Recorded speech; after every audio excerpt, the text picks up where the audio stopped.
Good afternoon, everyone.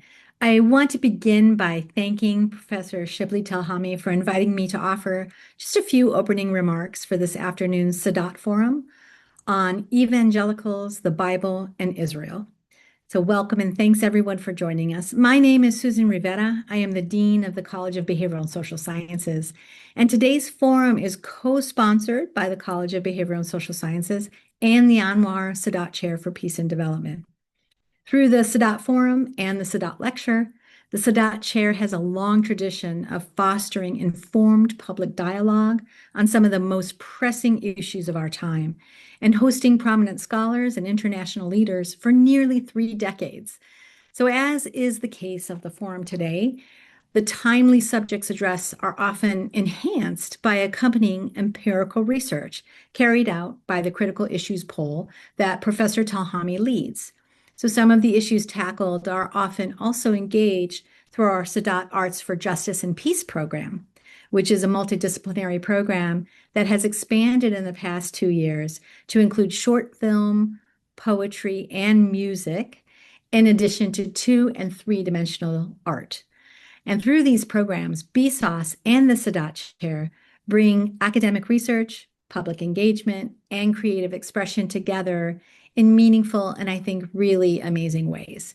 So with that tradition in mind, I'm delighted to welcome you to this afternoon's forum that includes fresh poll results and a discussion featuring Dr. Janelle Wong and Dr. Matt Duss and Shibley Telhami. So it's now my pleasure to turn the program over to Shibley, who will also introduce the speakers. Thank you, Dean Rivera. And thank you to all of you who have joined us virtually. Let me introduce and welcome our panelists first. Let me also point out, note that Robert Jones, the president of Public Religion Research Institute, who was scheduled to join us, is currently stuck on a rerouted flight, unfortunately, and will not be able to join us. But we do have two excellent panelists, and I'll introduce him very briefly. First, Matt Duss, Executive Vice President of the Center for International Policy and former Foreign Policy Advisor to Senator Bernie Sanders.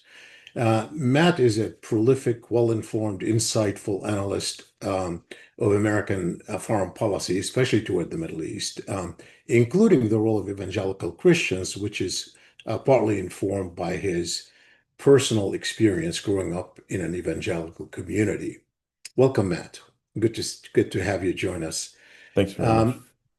And the second is my colleague, my esteemed colleague, I should say, Janelle Wong, who is a professor of government and politics and of American studies at the University of Maryland. And among her books is a book related to this subject, Immigrants, Evangelicals, and Politics in an Era of Democratic Change. I should also add that Janelle was recently elected to the American Academy of Arts and Sciences. So congrats, Janelle, and welcome. We're proud of you. So thank you for joining us. So let me put this conversation and the poll that we just did in some perspective. We do know that we're in the middle of huge public debate in this country, really on the right and left, about the degree of U.S. support for Israel, and certainly public opinion, which we have been doing, with the critical issues poll literally for many, many years, and I have been doing it literally for decades in research, trying to trace where public opinion was on this. And we have seen not only in the polling that we've done, but there's certainly major polling outfits like Pew and Gallup. I've seen a remarkable shift that's taken place in the degree of American public support for Israel, certainly among Democrats, which has happened not initially very gradually and then suddenly in a big way. And then we've seen it also a little bit on the right, certainly among young Republicans, where there is questioning. Still, a majority of Republicans back Israeli policies in general and have continued to do so, even though there's been an erosion. But a central feature of that support comes from evangelical Christians as a very important part of the Republican Party support and their views on Israel, which are still very supportive of the Israeli government, even right-wing policies in Israel. In fact, I've started studying the role of evangelicals in public opinion many years ago, but certainly intensively with polling a little over a decade ago. In 2015, I did a very big poll among evangelicals to try to find out because they were really coming of age politically in the presidential campaign 2015 that led to the election of Donald Trump as president.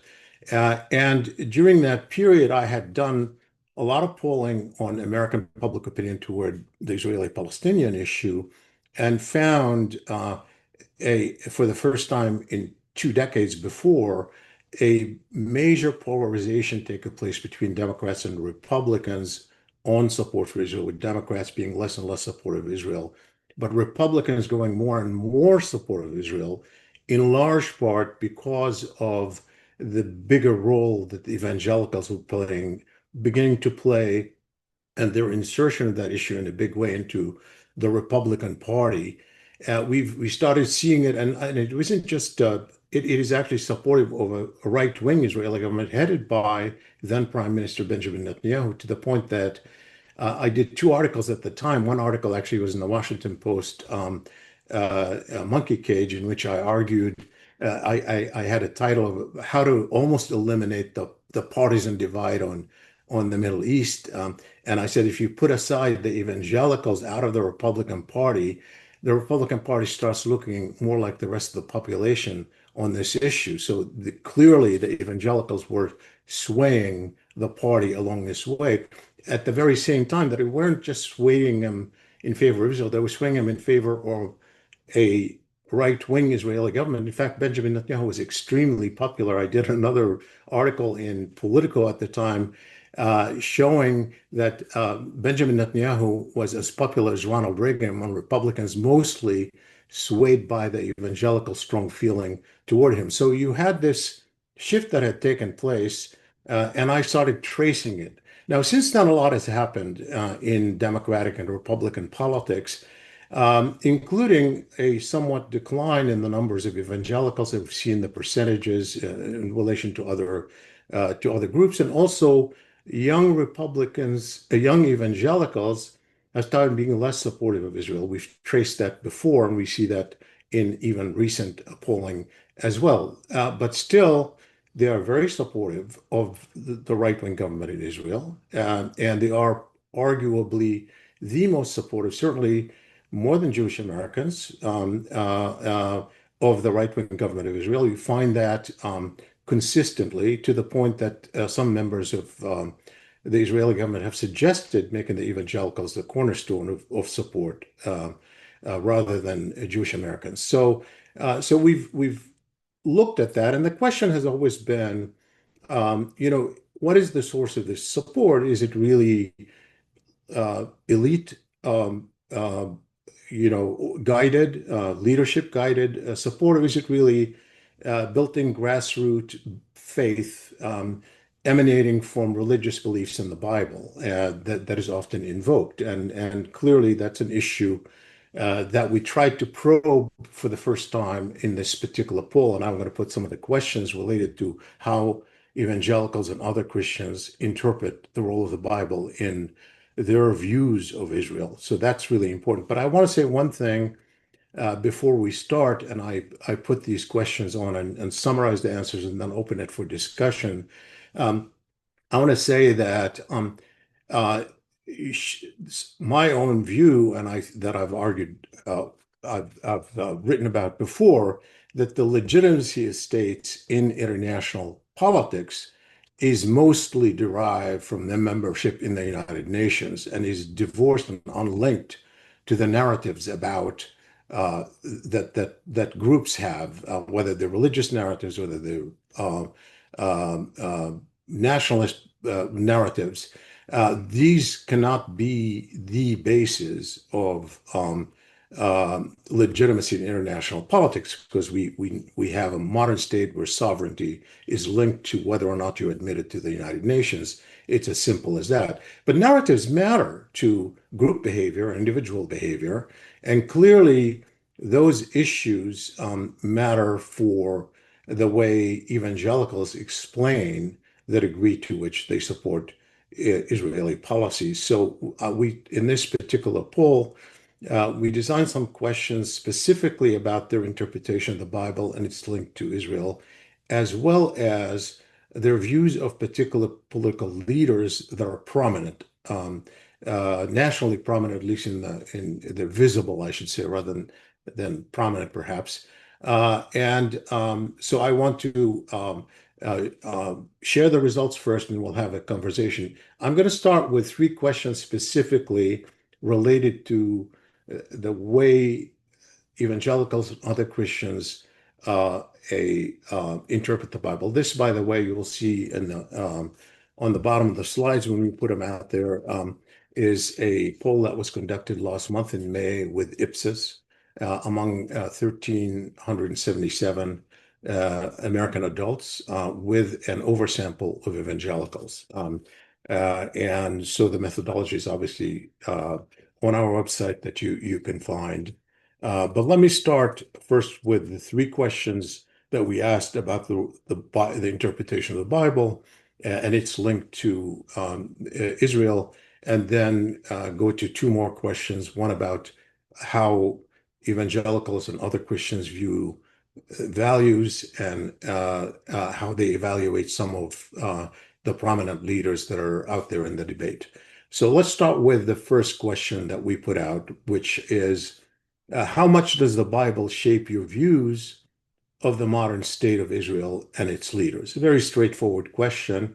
And so let's take a look at the results. We gave them obviously the choices extensively, somewhat, not much, not at all. And so you could see the blue line is evangelicals, the orange line is other Christians, and then the gray line is all Christians. These are all Christians, obviously, because this is about the Bible. We asked Christians. By the way, all the data is weighted separately for evangelicals to be national representative, for all Christians weighted separately to be nationally representative. So if you look at the data, now overall, 19% of all Christians say it's extensively their views of modern Israel extensively based on the Bible, versus 38% for evangelical Christians who say it's extensively based on the Bible, and only 8% of other Christians, other non-evangelical Christians, who say the same. On the other end of the spectrum, 24% say it's not at all among all Christians. 8% of evangelicals say not at all, and then 33% of non-evangelical Christians say not at all. We followed with another question, which is really about specific texts of the Old Testament and the New Testament, because these have become part of a public debate that's ongoing, particularly on the right, but certainly among Christian groups, evangelicals and non-evangelicals. And we sought to see how Christians in general, but especially evangelicals, relate to these. So the first one was, I'll read it the way it is, and obviously it's posted right there. Please read the following biblical passage from the book of Genesis. And we use the New International Version. And you could see what it is. The Lord had said to Abraham, go from your country, your people, and your father's household to the land I will show you. I will make you into a great nation, and I will bless you. I will make your name great, and you will be a blessing. I will bless those who bless you, and whoever curses you, I will curse, and all people on earth will be blessed through you. So that is clearly one that is invoked quite often. and said, do you believe the reference to Abraham in this biblical passage should be interpreted to be a reference to the modern state of Israel established in 1948? And so here's what we found. Let's look at the result. 32% of evangelicals say yes, strongly, while only 8% of non-evangelical Christians say strongly. On the other end of the spectrum, you have 19% of all Christians say no strongly, compared to 11% of evangelicals and 24% of non-evangelical Christians. Notably, over a third say they have no opinion.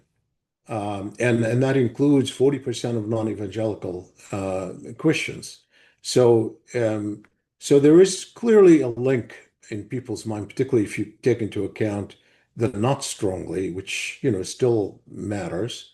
If you add the strongly and not strongly, you have, 49% of evangelicals say that it shapes the view.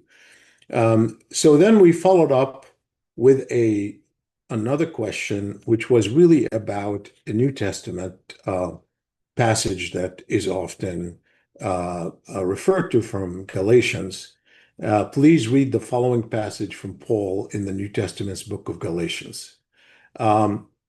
The promises were spoken to Abraham and to his seed. Scripture does not say, and to seeds, meaning many people, but and to your seed, meaning one person who is Christ. If you belong to Christ, then you are Abraham's seed and heirs according to the promise.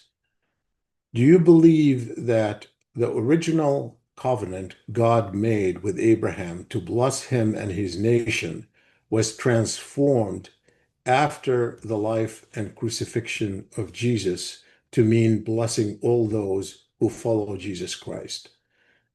And this, of course, is only asked of Christians as appropriately. So let's take a look at the results. And so what we have is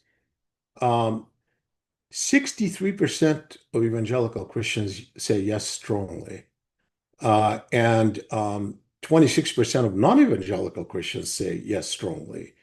Now, on the other end, very few people say no, no strongly or even somewhat. You have only like 4% of all Christians say no strongly. And clearly, you have people who don't have an opinion, and that's almost a third right there.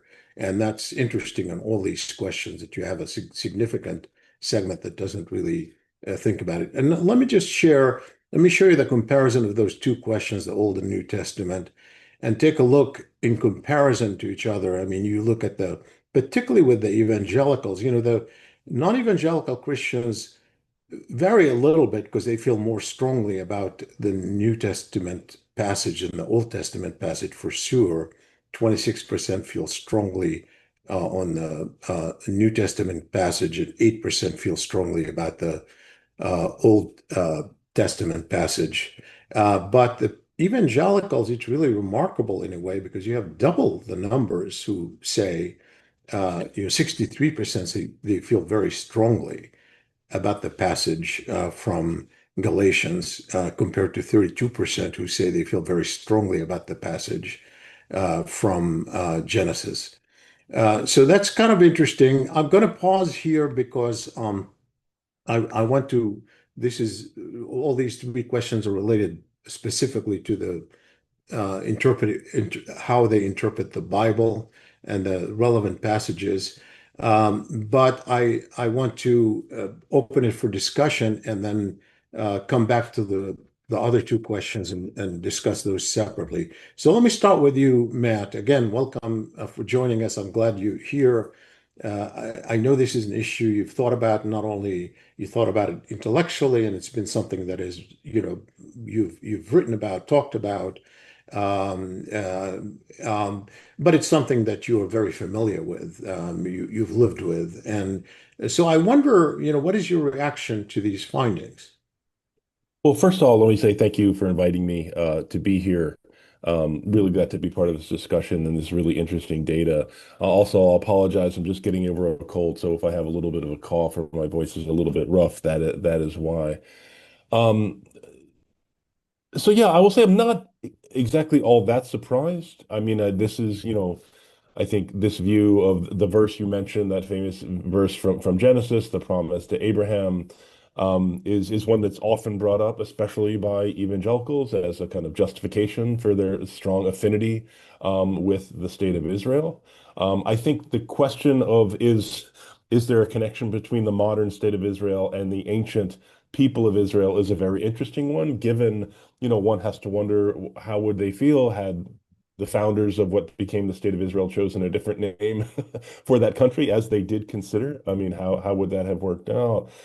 I do think I'll have a couple thoughts on it. One is the question, there's always, as you know, as a longtime pollster, there's the question of, okay, these are your feelings. How intensely do you feel them? How much does this view impact your vote? Which I think is always an interesting question.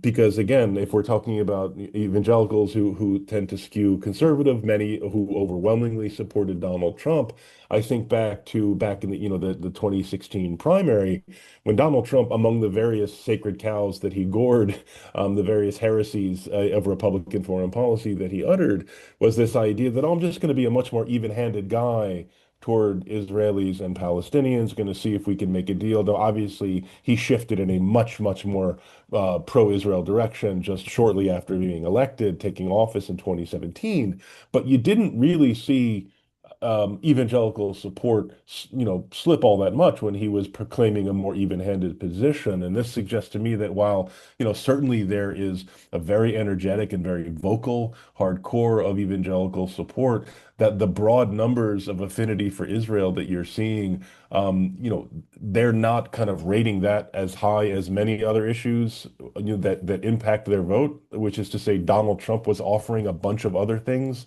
that were more important to them. And that's obvious. That's not all that surprising, because I think as a foreign policy person, I would really love if foreign policy was much more important to voters. But the reality is that, there are many more immediate issues, jobs, the cost of living, et cetera, that are much more immediate to all voters. So even though they might express certain views to pollsters, ultimately they're making their decisions on a number of other issues. Yeah, I mean the question, by the way, of issue importance, which is why we said intensely, but the connecting it to politics, usually Mhm. in Yeah. fact, I have a question about how do you rank the issue in your Mhm. priorities.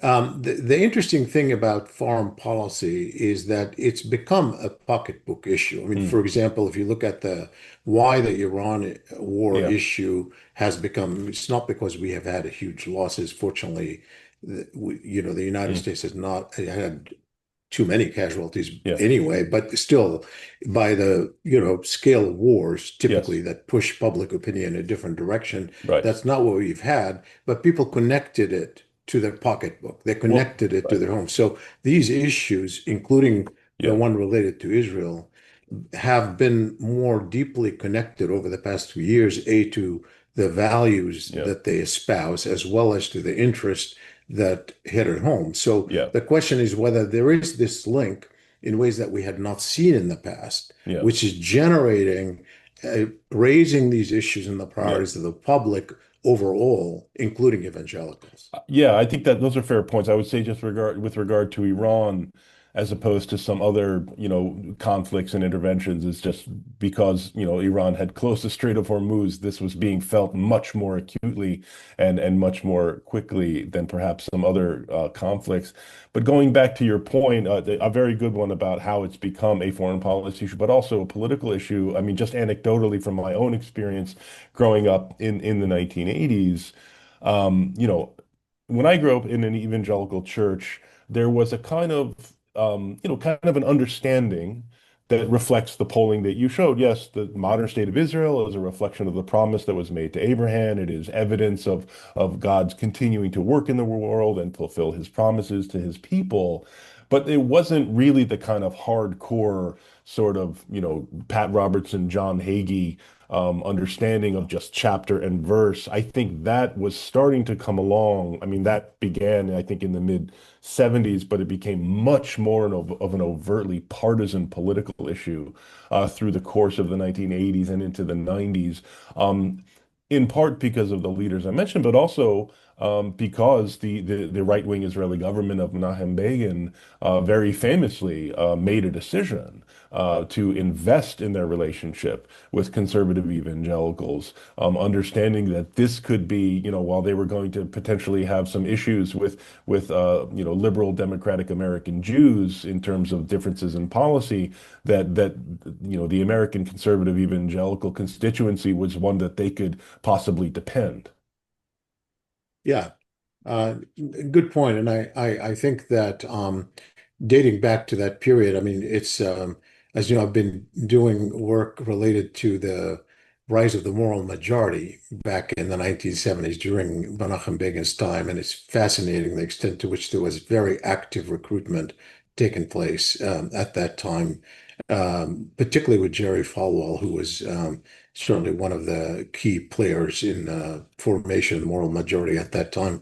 Janelle, what's your take when you look at these three results?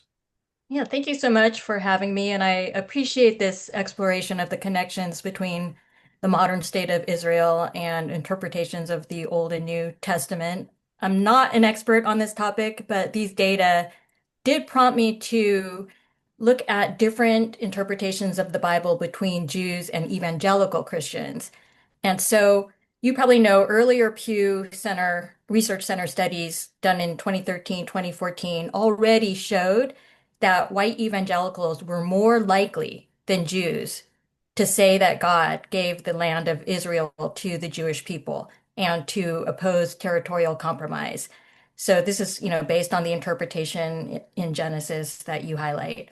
Newer Pew surveys done in March of 2026, so just a few months ago, kind of extend that basic story to the post-Gaza war and post-Iran, not post-war, and Iran war context. And overall, American views of Israel have turned more negative, as you have shown more over time. Jews and white evangelicals remain comparatively positive on Israel, but there is a gap, and Jews are much more critical of Netanyahu, while white evangelicals remain supportive. So this survey done in March showed that a majority of American Jews were critical of Netanyahu, while a majority of white evangelicals were positive. And so it's pretty remarkable that these views of white evangelical Christians are even more influential on our foreign policy towards Israel than American Jews.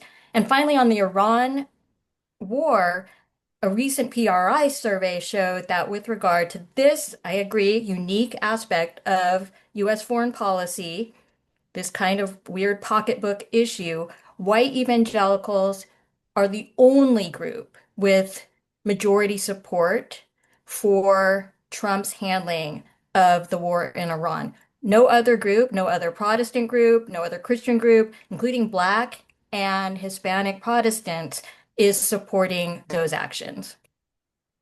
Yeah, no, it's interesting. It's important that you brought that up because, for example, a Washington Post poll among U.S. Jews, you find uh, 60% said what Israel did in Gaza was war crimes. 4 out of 10 said it was actually genocide.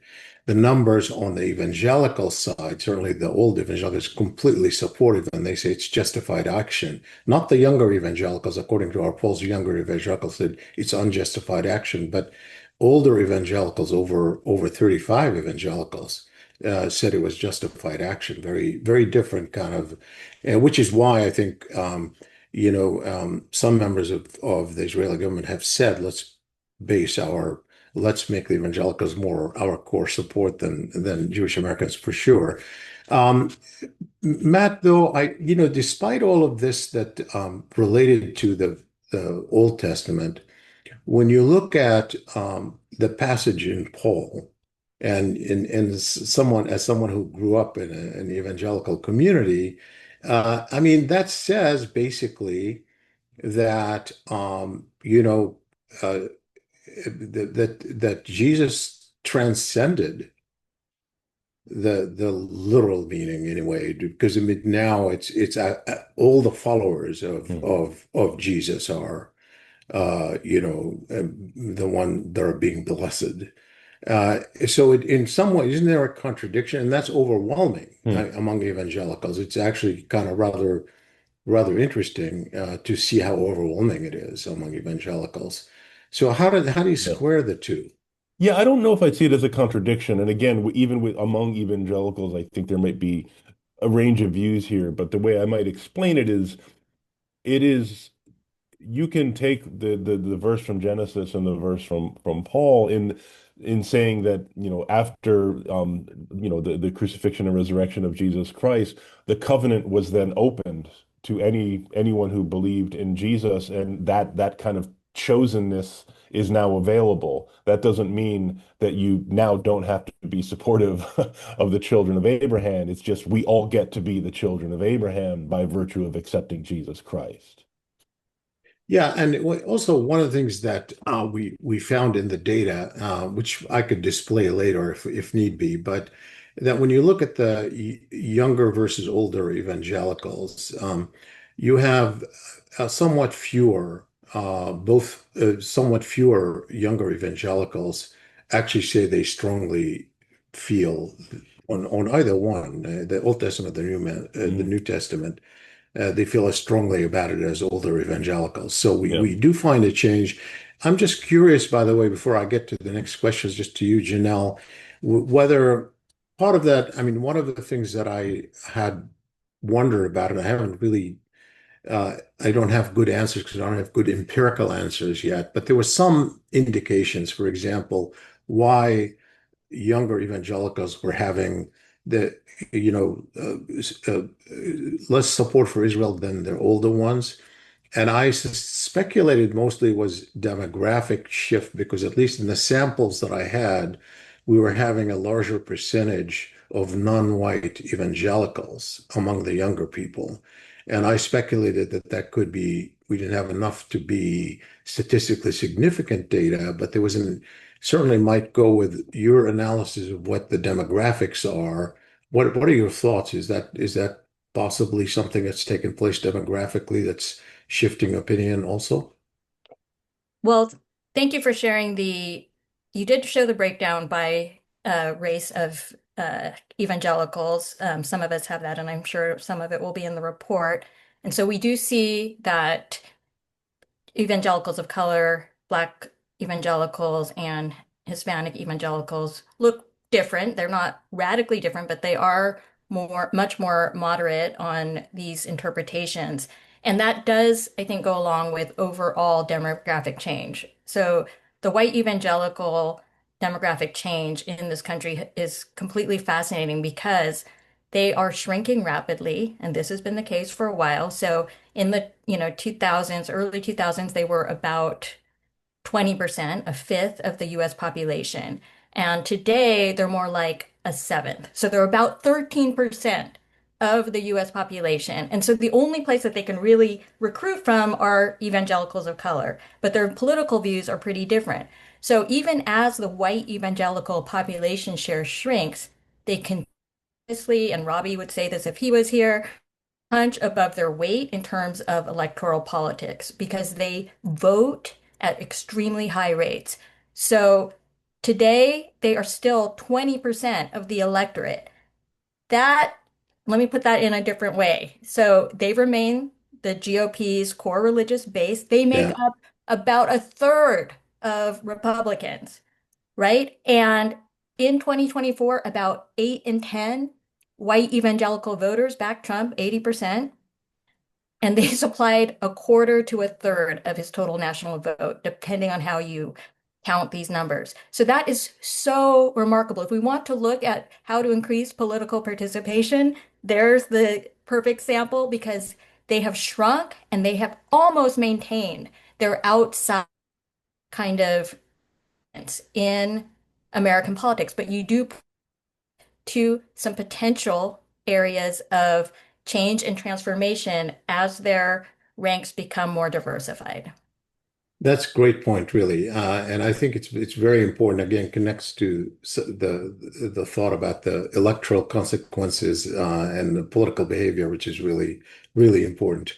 Um, let's go over the next two issues that I want to discuss, and one of them is about values. I mean, we already talked about how interests are related to how they rank the issue and whether it affects their behavior.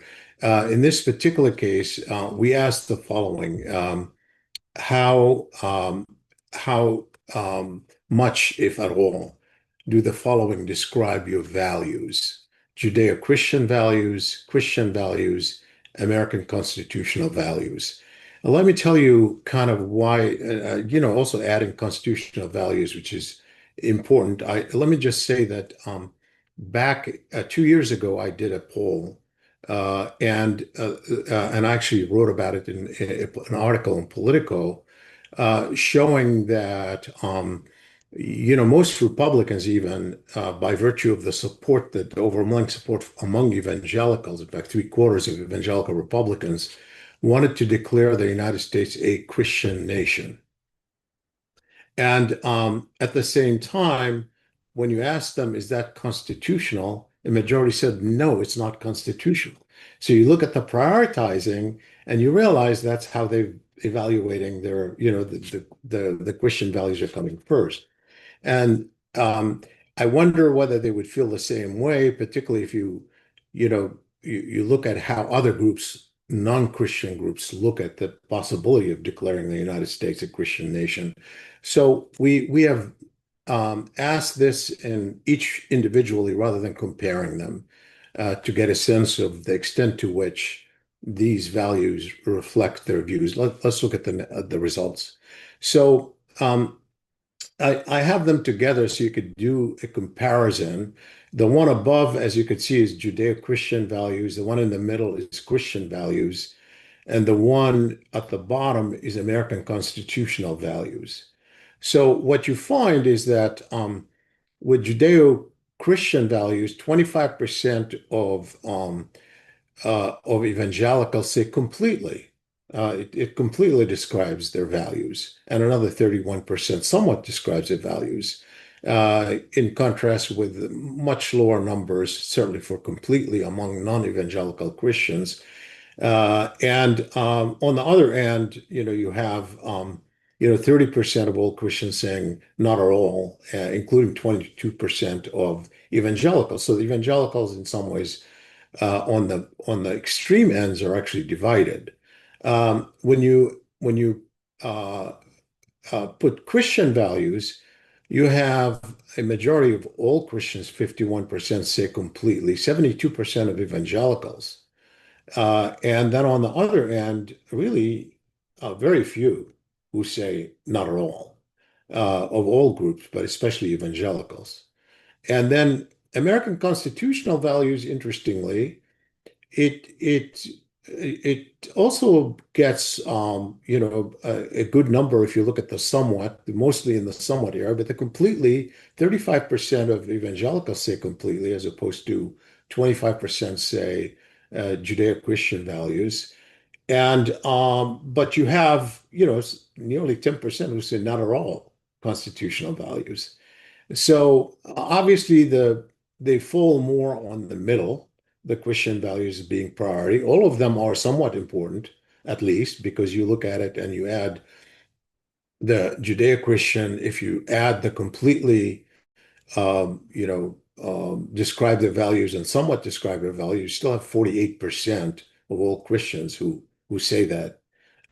And I certainly the constitutional values even more. You have 78% who say either completely or somewhat describing the values. But Christian values overwhelming. When you look at it, both majority say completely, and if you add the 38% who say somewhat, you have 89% saying that. So, uh, what are your thoughts? I'll start with you, Matt, since Yeah. you grew up in Christian Yeah. values. Yeah. I'm personally kind of curious about the 5% of Christians who said Christian values don't reflect their but no, again, this sounds it's striking, but also I think, no one should be surprised that such a strong number of evangelicals say Christian values more represents their views than does Judeo-Christian values. I think this would tend to track the latter, Judeo-Christian would tend to track with those who I think are more inclined to the pro-Israel view. I mean, let's also remember that that phrase is a relatively new invention politically since America, the latter half of the 20th century. But it's become, much more common. Um, but so yeah, I can't say that I'm all that surprised. Maybe Janelle will have some more insightful comments than I can provide. Yeah, I mean, Janelle, particularly, between Christian values and American constitutional values, let's look at that aspect of it, because as I said, in the one that we did a couple of years ago, I mean, they kind of knew that declaring or thought that declaring, the U.S. a Christian nation is really not constitutional, but still supported it. And obviously, I don't know how people square this, but it seems to see the intensity is going toward Christian even more than constitutional. What are your thoughts? Yeah, I agree. We can, I think add some context to this through other surveys. And so PRI has done a lot of work on Christian nationalism, and I bring it up because part of their scale is based on Christian views. Um, and so it's pretty interesting. What we see is that those who are score high on Christian nationalism are also, perhaps not surprisingly, as Matt says, are also the most likely to be comfortable with the Supreme Court, being it also sounds kind of jarring, but overriding um, some constitutional values to what a leader wants. It's something like that in surveys. And, what we see really that's interesting is that across racial groups, white, Latino, and Black Americans are equally likely to qualify as Christian nationalists. About 30% of each of those groups might score high on these Christian nationalist values, but there are divides, and it aligns with the work that you just presented, which is that it's really about Christian, white evangelicals, not Christians, white evangelicals. So what we see is that while those three groups score high on these kinds of Christian nationalist measures, they differ by race when it comes to two things. One is the Great Replacement theory. So perhaps again, not surprisingly, even Black and Latino Christian nationalists do not then translate those quote unquote Christian values to the Great Replacement theory, whereas white evangelicals do. And second, white evangelicals are more likely than the other two groups who also, you know, espouse some Christian nationalism to be willing to forego some constitutional values. So I think this makes sense and, just reminds us that there's a lot of diversity within that evangelical category. Yeah, that's great. So I'm going to switch to the last question that we're going to review today, which is the one about attitudes toward Christian leaders. And um, just before I describe that, let me just say that one of the questions, I guess what this popped out before I wanted it to, but it doesn't matter. The one question has always been the extent to which leaders of the evangelical community, leading pastors or people who speak on their behalf, are shaping the narrative about them, or the extent to which it's really organic, it's coming out of their belief as we try to do here in terms of what they think and how they connect the dots between the Bible and current policy. But with the evangelicals, I happen to have interviewed the late President Jimmy Carter on his relationship with the evangelicals in 2015. And I want to just read you a passage of just one answer to a question. I asked him specifically, at what point do you think evangelical leaders turned against you? And I say that because those of you who know the history of Jimmy Carter, he said he was a born again Christian. He in fact considered himself supportive of Israel because of the Bible, and his faith rallied evangelicals behind him when he first ran for presidency, and then he lost some of it in the re-election campaign, largely because of the rise of the moral majority and conservative pastors, evangelical leaders who went against him. So I asked him specifically, at what point did they turn against you? And it's interesting because he had a very instrumentalist view of them that is completely unrelated to faith in a way, or at least that's the way I read it. But I'll read it to you. I'll tell you what he said. So President Carter said, I would say there were two or three issues that caused that. One was related to Bob Jones University, Bob Jones College, which is a right-wing religious organization, and later with Jerry Falwell's own universities, talking about Liberty University. And the issue was whether the Internal Revenue Service could collect taxes from them, whether they be exempt. And the IRS and I said no. Another issue was whether the federal government should give money to religious schools, Catholic schools and others. And I said no. So his absolute, his complete, the answer was it was just all instrumental about whether I would give them a tax break or not. Nothing to do with my faith, basically, or their faith. And so it's interesting. And it's interesting, therefore, to evaluate, to see how the prominent leaders are evaluated, Christian leaders and evangelical leaders.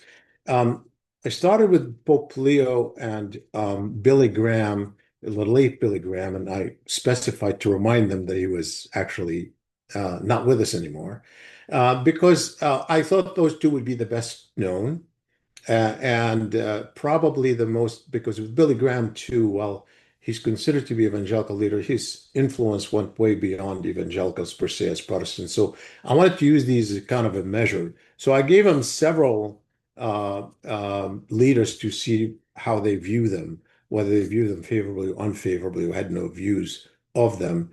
And I want to just give the two base views of Pope Leo and Billy Graham, and then give the results of a few of them that are in the public discourse, that are prominent in the public discourse, to see how the public views them. So starting with Pope Leo, as you can see, still you have about 1 in 5 Americans who say they don't know, they're not sure, and then another 1 in 5 was they're neutral. So it's interesting, and I mean, obviously he's a new pope, but he's an American pope, and it's kind of interesting to see that there's some kind of uncertainty, but clearly um, evangelicals are divided on him. You can see, the 13% very favorable, 16% somewhat favorable, and then you look in the other end, 15% very unfavorable, 11% somewhat unfavorable. Um, Other non-evangelical Christians are certainly much more favorable to the Pope than unfavorable. But still, it's not overwhelming numbers. But that's again, it's interesting to see the divide. Let's look at the Billy Graham, who gets more favorable views of evangelicals. You could see that. I mean, he gets by far the most favorable views. He died in 2018, but his legacy is still there. And But you still have 27% say they're not sure and 20% are neutral, but much more overwhelmingly favorable than unfavorable across the board, but especially among evangelicals. Now we go to the next one, and there's where it gets interesting because those are the ones that I selected here three that are related to this issue of Israel particularly. John Hagee, who is the leader of Christians United for Israel, that is influential and is said to have a lot of members. In fact, they claim to have 10 million members, but it turns out that these are mostly people on a list rather than real members. But nonetheless, he's out there, and his name is circulated in the political discourse and gets a lot of media. And again, you're looking at the not sure, which I assume partly meaning I don't know. You get 60% of all Christians not sure about him, including 50% of evangelicals, and another one of when five were neutral. And the positive view is very favorable at 7%, somewhat favorable 7%, almost roughly the same among evangelicals, and other non-evangelical Christians have, they don't have a positive view of him at all. So, but the more striking thing is how very few people have opinions about, sort of like, who is this person? The next one, Paula White Cain, as you know, she's the spiritual advisor to the White House. She's considered to be the pastor of the president, so to speak. And she's been getting quite a bit of publicity, mostly through her role in the White House. But again, you look 61% are not sure of all Christians, and another 16% neutral. The positive numbers are 2% of all Christians, very favorable, somewhat favorable, 2%, even among evangelicals, 3% and 4%. And you look on the other end, more unfavorable than favorable. And that's, again, interesting how this happens. So I mean, let's look at one more. I believe we have one more for you. Mark Huckabee. Okay, so here we have somebody who's better known. He's better known because he was a presidential candidate. In fact, he was at one point even favored by evangelicals in the 2015 election cycle as an evangelical leader who was running for president, and clearly had become a personality in American politics and certainly as ambassador to Israel. So he's better known. But still, even with that, you've got 41% saying not sure, including 38% of evangelicals, 80% were neutral among all Christians, 13% having very favorable views among evangelicals, but more unfavorable among non-evangelicals than favorable. So it's again not particularly, and that's true of all the others pretty much that we've asked other leaders. It's more this kind of distribution. So I'm just wondering when you are looking at it that way, and you know, these can't be the people who are giving the cues to the public, right? I mean, we're talking about, mind you, unlike, let's say, the Catholic Church, where we have a centralized leader so people will know who Pope Leo is. It's a decentralized community, and therefore, local pastors sometimes are more influential than you have these very people who are saying they're speaking for them in some ways because they have a role in public discourse, say that they're leading big organizations and so forth. But it's hard to believe that when you have no opinion of these people, you have negative opinion mostly than positive opinion, that you're going to be listening to the messages that they're giving you on how to interpret the Bible. Am I missing something here, Matt? Yeah, I don't think so. I mean, I was struck by how little known some of these kind of famous, I might even say infamous, conservative evangelical leaders like Hagee and others, Paula White, are, especially given her presence often in the White House. Um, but I think what I see, and correct me if I'm wrong, both of you, is, you have these people like Hagee that are very, very stridently pro-Israel, that have this whole kind of very detailed kind of explanation for how their political views on the modern state of Israel are justified and grounded in a deep reading of the Bible. This is essentially, a political vanguard. A small, very, very vocal, very aggressive, very politically engaged vanguard that ultimately, while they're able to get themselves on TV and covered by the people who pay attention to politics, don't actually resonate that broadly through, the larger constituency of evangelicals.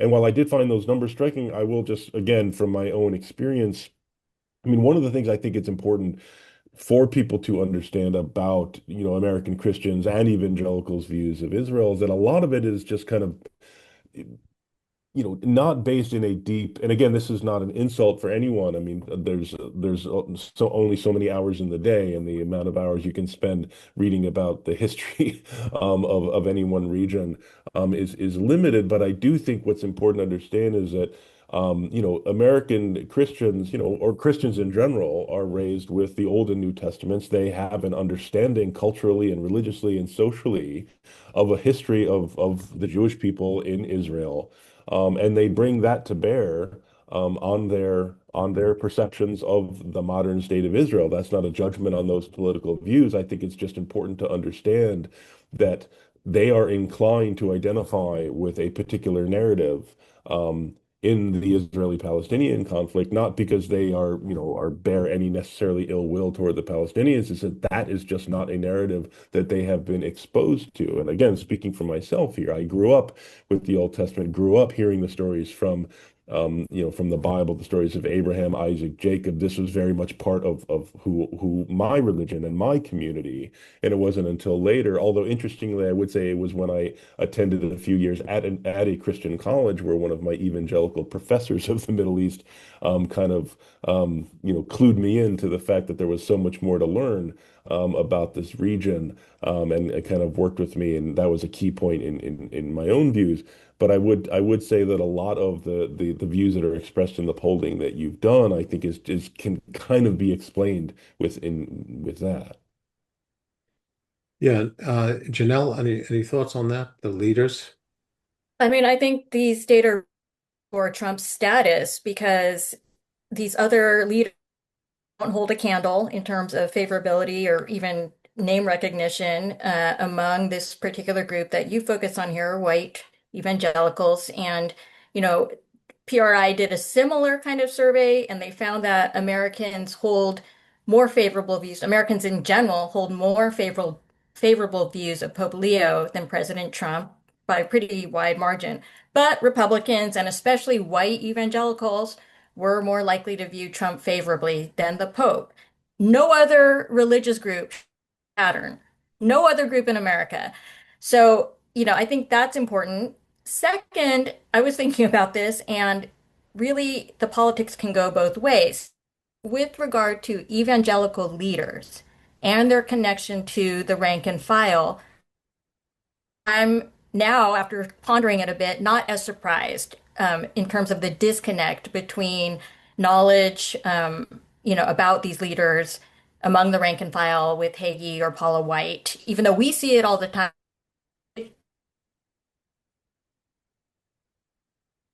We I think we you clearly show these white evangelicals. And my own work on evangelicals and immigration shows something similar, but in a different political space. So in the 2010s, the white evangelical leaders moved a lot. They moved being very anti-immigrant to being very pro-immigrant in some ways. Can you hear me? yeah, we can hear you Okay. now. Yeah. Okay. So, in my own work, white evangelical leaders in the 2010s, they moved from being anti-immigrant, embracing a more pro-immigrant stance. Rank and file did not follow. They, in fact, Interesting. became anti over time. So after 2014, even as a broad set of white evangelical elites, that is, leaders, pastors, organizational heads, endorsed citizenship for undocumented immigrants, endorsed for dreamers, the rank and file just showed more anti-immigrant sentiment. And that is why we are seeing the politics around immigration we have today.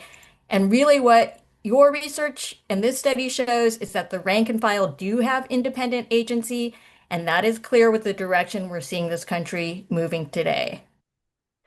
Yeah, and I'm really glad in a way you both of you connected it to the politics and particularly Trump. And the reason why I say that is that if I, I've done in the during Trump's first administration, when the issue was moving the U.S. embassy from Tel Aviv to Jerusalem, I did a poll, and over 40% of evangelicals opposed it initially before the president decided to go that way, even though clearly a lot of their leaders were pushing for it. But they were just slightly over 50% supported it and over 40%. They were, more supportive than opposed, but it was really divided. And then, of course, after Trump decided to do it, they swung in favor of it. So he swayed them more. And I did an interview with one of the Trump ad Evangelical Advisory Board members at the time. And I asked how they connect the dots, because obviously you can be supportive of Israel, but what does that have to do with which settlement you approve or don't, or what, where do you draw the boundaries, or whether to make a strategic decision on moving embassies and so forth? How do you connect the dots? And he said, from his point of view as a a religious as an evangelical figure, his positions are actually informed more by the foreign policy elites he's around that inform his actual position about the specifics than anything related to the content of his belief. And I think there are cues that come, and this is kind of interesting. So, for example, let's assume in this fluid situation related to support for Israel in the United States, if Trump, obviously, there's tension emerging between the Israeli government and the Trump administration right now, expressed publicly in ways that we'd not seen before. So what happens if Trump decides to kind of take that on aggressively? Will the evangelical public stick with him, or will they abandon him? So, Matt, take a stab at that. I mean, I think the evangelical community, the conservative white evangelical community, has shown a real commitment to Trump through through a lot of changes in policy. We'll see. He's got a lot of criticism on the MOU that ends this war with Iran. Certainly, he is. This is something that Benjamin Netanyahu is not happy with. At the same time, Netanyahu has invested so much in the relationship with Trump that I'd be very, very surprised if Netanyahu attempted to kind of mobilize American evangelicals against Trump. I think he understands that that would be playing with fire. But again, it goes back to what I said earlier. I think, despite the fact that this is an important issue, certainly for white evangelicals and for a lot of Christians, Donald Trump is offering them a number of other things that are, if equally, if not more important to them politically. And I think ultimately those things are going to kind of overweigh anything he could do here. It's interesting in this big project I've been doing about evangelicals for over a decade, as I said. One of the interviews I did was with the chief of staff of Jerry Falwell Sr. At Liberty University, and I haven't published it yet because it's part of something I'm putting together to publish. And I recall a question about sort of why Falwell did this or that, and he said, "You're too focused on his faith." Faith is one important aspect of him. He was a diehard Republican conservative. And if you don't understand that part that informs where he stands on issues, you can't understand how he links his faith to that. That it's not, you don't start with faith and say, this is going to tell you everything about what this person is going to do. We stereotype, we think that evangelicals are just evangelicals, or Christians that just like we do with everything else, that there's a complexity of people having various aspects to their identity that motivate them and lead them to prioritize, and sometimes they shift these priorities. So I posited this question about would they choose Trump or would they choose how they interpret their relationship or support for Israel traditionally for that reason, because I don't know. It's fluid. I don't know because it's much more complex about their identities, and we shouldn't oversimplify and think they're only characterized by their evangelism or they're only characterized by their Christianity. Nobody is like that. Whether you're Christian, Jewish, Muslim, whatever you are, we're all complicated. Any thoughts on that, Janelle, as the last point?